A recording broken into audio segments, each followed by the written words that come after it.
Hello friends, इस video में हम बात करेंगे कि यूपीएससी सिविल सर्विस 2025 का एग्ज़ाम कैसे पास करें, क्या क्या रिसोर्सेज है वो फॉलो करें। जैसा कि मैंने भी पिछली बार 2024 वाला प्रीलिम्स पास किया था, तो थोड़ा बहुत एक्सपीरियंस भी है कि प्री को कैसे पास किया जाए। तो 2025 का एग्ज़ाम आप सभी को पता ही होगा, 25 मई 2025 को है और अभी फॉर्म भी चल रहे हैं। आप में से कुछ लोगों ने अगर फॉर्म नहीं भरा है और तो अभी फॉर्म भर ले, क्योंकि टाइम है अभी भी 11 फरवरी तक है, अभी 11-12 दिन बाकी है फॉर्म भरने में। तो आप अभी फॉर्म भर लें और किसी को अगर 26 में देना है तो वो वेट कर सकते हैं, कंटिन्यू अपनी तैयारी जारी रखें।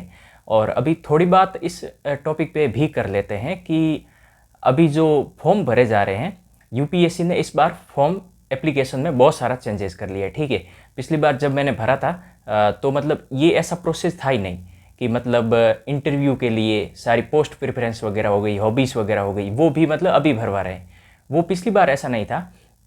तो आप सभी को पता ही होगा कि पिछली बार थोड़ा सा वो धोखेबाजी हुई थी, मतलब एक एस्पिरेंट, एक जो सिलेक्टेड कैंडिडेट थे उनके द्वारा। तो इस बार यूपीएससी ने थोड़ा सा वो चेंजेस किया है। ठीक है, तो अभी आप लोग फॉर्म भरने में बहुत सारे लोगों को दिक्कत आ रही है। एक तो एक सर्टिफिकेट आ रहा है, मतलब कास्ट सर्टिफिकेट, वो भी ओबीसी में सबसे ज़्यादा। जनरल में ये कोई समस्या होनी नहीं है और एससी एसटी वालों को भी ये कोई समस्या होती नहीं, ये समस्या होती है ओबीसी वालों को। एससी एसटी वालों के लिए तो वो सर्टिफिकेट होता है, कास्ट सर्टिफिकेट, वो मतलब चल जाता है, कोई प्रॉब्लम नहीं। अगर 1-2 साल 2-5 साल पुराना है तो भी चल जाता है, कोई प्रॉब्लम नहीं। और अगर आपके पास में अपडेट है, लेटेस्ट है, तो बहुत ही बढ़िया है, मैं तो कह रहा हूँ। ठीक है, और अगर आपके पास में अपडेट नहीं है एससी एसटी वालों के लिए तो इसमें ज़्यादा दिक्कत नहीं होती है, कोई दिक्कत होती भी नहीं है। दिक्कत होती है ओबीसी वालों को, जो हर साल मतलब अपडेट होना जरूरी होता है। हर साल मतलब वो 1 साल ही उसकी वैलिडिटी होती है, हर साल नया बनाना पड़ता है। तो बहुत सारे लोग पूछ रहे थे कि मतलब कहाँ से बनवाए, ये हर स्टेट वाइज अलग अलग होता है। तो अगर आपके पास में आपका स्टेट ऐसा है जहाँ पे मतलब ऑनलाइन ये सर्टिफिकेट बनता हो, कास्ट सर्टिफिकेट, जैसे कि एनसीएल वगैरह हो गया, तो वो आप ऑनलाइन बना लीजिए, वो सबसे बढ़िया है। अगर ऑनलाइन, कुछ स्टेट ऐसे हैं जहाँ पे मतलब ऑनलाइन नहीं बनता है, वो ऑफलाइन में बनता है, मतलब कि जाके तहसीलदार या फिर एसडीएम या फिर डीएम के वो साइन करवाने पड़ते हैं, तो वो भी आप करवा सकते हैं, कोई प्रॉब्लम नहीं है। तो मैं तो कहता हूँ अगर ऑनलाइन बनता है तो सबसे बढ़िया बात है कि आप ऑनलाइन बना लो। अगर नहीं बन रहा है तो फिर तहसीलदार या फिर एसडीएम, सबसे बढ़िया है एसडीएम के साइन करवा लो, वो सबसे बढ़िया है, वो हर जगह वो चलेगा, कोई प्रॉब्लम नहीं है। और प्रिंट वाला, ऑनलाइन वाला प्रिंट वाला होता है तो सबसे बेस्ट है।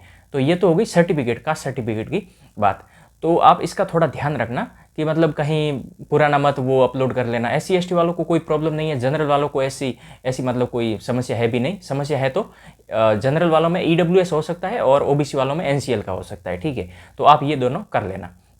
और उसके बाद में रही बात की हॉबीज़ की, हॉबीज़ क्या क्या भरे। मतलब बहुत सारे एस्पिरेंट होते हैं जो मैसेज करते हैं कि हॉबीज़, ये मतलब समस्या यूपीएससी ने इस बार ही करी है, हर बार नहीं होती है। हर बार मतलब जो हॉबीज़ वगैरह होती हैं वो भरवाते हैं तो वो मेंस के बाद में भरवाते हैं। पिछली बार जब मैंने मेंस का फॉर्म भरा था तो ऐसा हॉबीज़ वगैरह वो कोई था ही नहीं, ये लफड़ा था ही नहीं। ये मतलब मेंस में सेलेक्टेड होने के बाद में ही मतलब ये भरवाते हैं, और इस बार ये पहले कर लिया है। तो आपको हॉबीज़, मतलब बहुत सारे लोग भरते हैं, मतलब 5-5 6 हॉबीज़ वो भर लेते हैं। ऐसा मत करना, मैक्सिमम 2 हॉबीज़ रखना। ठीक है, एक रखो तो सबसे बेस्ट है, मैं तो कहता हूँ एक हॉबीज़ रखो, वो सबसे बेस्ट है। अगर आपने 4-5 हॉबीज़ भर ली ना तो आपको बाद में बहुत ज़्यादा दिक्कत होने वाली है। अगर आपका सिलेक्शन हो जाता है तो बहुत ज़्यादा मतलब इंटरव्यू में दिक्कत होगी, क्योंकि हॉबीज़ का मतलब आपकी हॉबीज़ है, आपकी रुचि है, तो वहाँ से बहुत सारे सवाल बनेंगे जो आप नॉर्मली फंस जाएंगे। 5 से मतलब अगर हॉबीज़ ये होती नहीं है, मैक्सिमम 2 हॉबीज़ होती है, एक होती है तो सबसे बढ़िया है, कोई प्रॉब्लम नहीं है। तो एक कोशिश करना कि एक भरो और मैक्सिमम 2 भर लेना, लेकिन ज़्यादा 5-6 हॉबीज़ मत भरना। और बाकी तो कोई मेडल वगैरह है, आपकी रैंक बढ़िया है क्लास में, कोई स्कूल लेवल पे, कॉलेज लेवल पे कोई मेडल है, प्राइजेस वगैरह है, अगर आपको ऐसा कोई मतलब सम्मानित किया है तो आप वो भर सकते हैं। ठीक है, और उसके बाद में पोस्ट प्रेफरेंस की बात आती है। तो पोस्ट प्रेफरेंस में आप आईएफएस को नीचे ही रखना, सबसे नीचे रख, लगभग 7-8 नंबर पे रखना, क्योंकि आईएफएस में थोड़ी सी समस्या होती है। फिर वो कुछ लोग कहते हैं कि मतलब सिलेक्शन होने के बाद में आईएफएस में दोबारा हम अटेम्प्ट नहीं दे सकते हैं, तो ये थोड़ा समस्या हो सकती है। इसलिए आप आईएएस को सबसे ऊपर रखें, आपके अनुसार है। कुछ लोग आईएएस को रखते हैं, कुछ लोग आईपीएस को रखते हैं। तो आप जो भी हो, मेरे हिसाब से जैसे कि मैंने भरा था तो मैं आईएएस सबसे ऊपर रखा था, उसके बाद में आईपीएस रखा, फिर आईआरएस वगैरह, और ऐसे करके बहुत सारी वो पोस्ट प्रेफरेंस है वो दी थी मैंने। ठीक है, तो इसका भी थोड़ा सा ध्यान रखना है। बाकी इसमें ज़्यादा कोई दिक्कत आने वाली बात है नहीं, बाकी वो पर्सनल इन्फॉर्मेशन होती है वो तो नॉर्मल है। ठीक है, उसके बाद में बात करते हैं कि अभी प्री मतलब जैसे जैसे नज़दीक आ रहा है तो प्री को लेकर के बहुत सारे लोगों को डाउट होगा मतलब कि अभी मतलब कौन सी टेस्ट सीरीज़ वगैरह फॉलो करें, सबसे बढ़िया कौन सी है मार्केट में। तो अभी मतलब कंप्लीट प्री के ऊपर ही बात करेंगे। तो सबसे पहले स्टार्ट करते हैं प्री के बारे में। जैसे कि अभी 4 महीने बाकी है, लगभग 4 महीने बाकी है। 4 महीने में थोड़े से दिन, 2-3 दिन कम ही है, लगभग 4 महीने मान सकते हैं। तो सबसे पहले आपको क्या करना है, PYQ वेरी इंपॉर्टेंट। सबसे मैं तो जैसे कि मेरा पिछली बार 2024 में यूपीएससी सिविल सर्विस ये प्रीलिम्स वाला सिलेक्शन हुआ था इसमें, और मेंस भी लिखा था, मेंस नहीं हुआ था।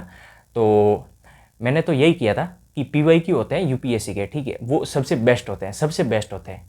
फर्स्ट ऑप्शन पे वही, फर्स्ट मतलब सबसे रिवाइज करने के लिए सबसे ऊपर उसी को रखना PYQ को। सेकंड पे रखना बुक का नंबर आता है इंडिया ईयर बुक, ठीक है, क्योंकि वो वेरी इंपॉर्टेंट बुक है। उसके बाद में लक्ष्मीकांत रखना, और उसके बाद में स्पेक्ट्रम वगैरह ये बाकी बुक्स रखना, ठीक है।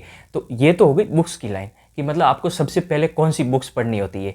तो आप ऐसे मत करना कि मिडाइवल भारत की मतलब जो मध्यकालीन भारत की अभी से मतलब बहुत ज़्यादा उसको टाइम दे दो, उसमें मतलब वो टाइम थोड़ा कम देना, क्योंकि वहाँ से मतलब सवाल कम आते हैं, बहुत कम आते हैं सवाल।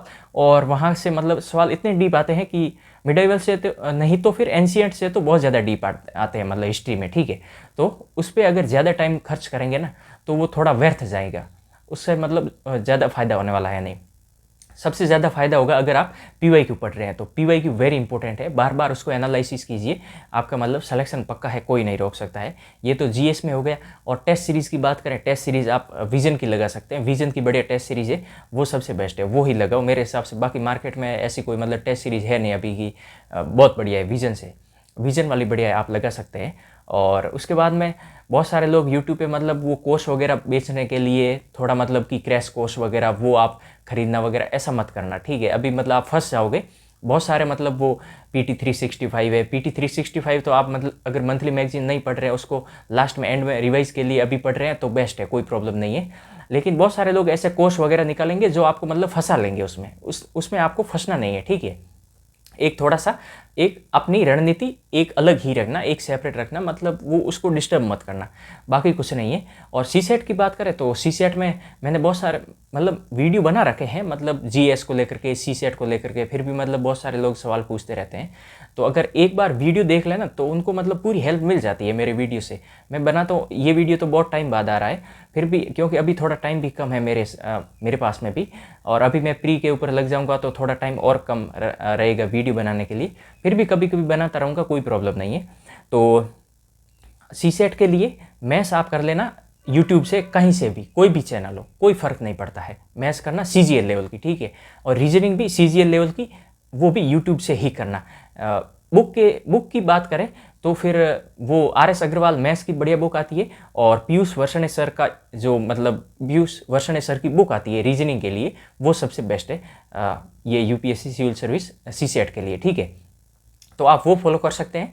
और CSET का लास्ट पार्ट वो रह गया कॉम्प्रीहेंशंस का। कॉम्प्रीहेंशंस आपको PYQ से ही प्रैक्टिस करने हैं। बहुत सारे कोचिंग वाले या फिर यूट्यूब पे मतलब कुछ लोग आपको मतलब वो भटकाने के लिए कर सकते हैं कि ये कॉम्प्रीहेंशंस की यहाँ से तैयारी करो, वो मतलब टेस्ट सीरीज लगाओ हमारी, ऐसी आप बिल्कुल मत करना, क्योंकि कॉम्प्रीहेंशंस का लेवल UPSC का एक अलग ही होता है। और UPSC के लेवल के वो भले कोई विजन वाला हो या फिर दृष्टि वाला हो, कोई नहीं बना सकता है, सीधी सी बात है, ठीक है। तो आप वो उनके चक्कर में मत फंसना, थोड़ा अपनी रणनीति सही रखना। UPSC के वेबसाइट पे PYQ है, वो उसको आप डाउनलोड करना, प्रिंट लेना और घर पे बैठ के उसी को मतलब सॉल्व करना, ठीक है। एक पेपर की तरह 2 घंटे टाइम फिक्स करके आप उसी हिसाब से सॉल्व करना, तो आपका मतलब प्री नहीं रोकेगा, ये मेरी गारंटी है। अगर आप ये कर लेते हैं तो आपका प्री नहीं रोकेगा। तो आज का वीडियो मतलब ये इन्हीं टॉपिक पे था। तो अगर वीडियो अच्छा लगे तो चैनल को सब्सक्राइब ज़रूर करना और लाइक और शेयर ज़रूर करना। Thank you.